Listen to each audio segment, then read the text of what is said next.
Hey there, it's Leslie at Leslie's Cookies and Treats, and today I'm making these cute little duck cookies.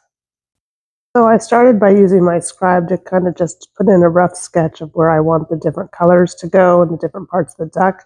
And now I'm just going to outline the bottom part here and flood that in with a tan colored icing. All of my icings are about a 15-second flood consistency. And I'm using my scribe to smooth the icing out and get it out to the edges and pull it into the points. And then I want that section to dry, so I'm going to move up to his beak and pipe in the top part of his beak. And again, I'm using my scribe to get the icing out to the points and to smooth it out. And we'll let the top beak dry before we do the bottom beak. And in the meantime, I'll go ahead and pipe a stripe at his neck here with white icing.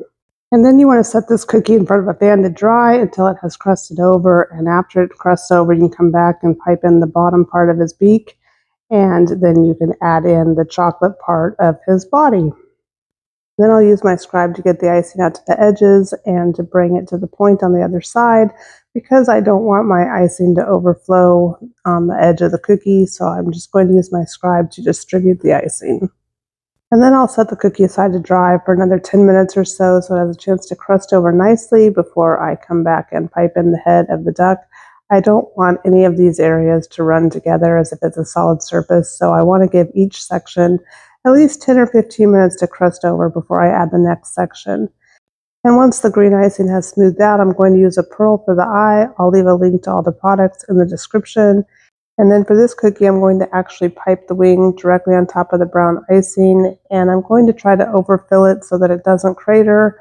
And once I'm finished piping the wing, I will put the cookie in a dehydrator. You could also put it in front of a small table fan because I want it to crust over before a crater has a chance to form.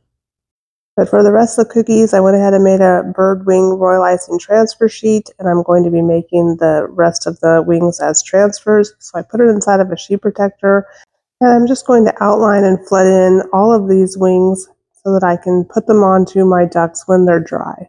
So I let the wings dry for about 24 hours before popping them off of the sheet protector, and now I'm just going to use a little bit of royal icing to stick it down onto the duck. And some of the icing is actually peeking out from under the wing onto the cookie, so I'm just going to use a slightly dampened paintbrush to wipe away any excess icing. And these duck cookies are finished. I think they're super cute. You could also use this as a yellow rubber ducky.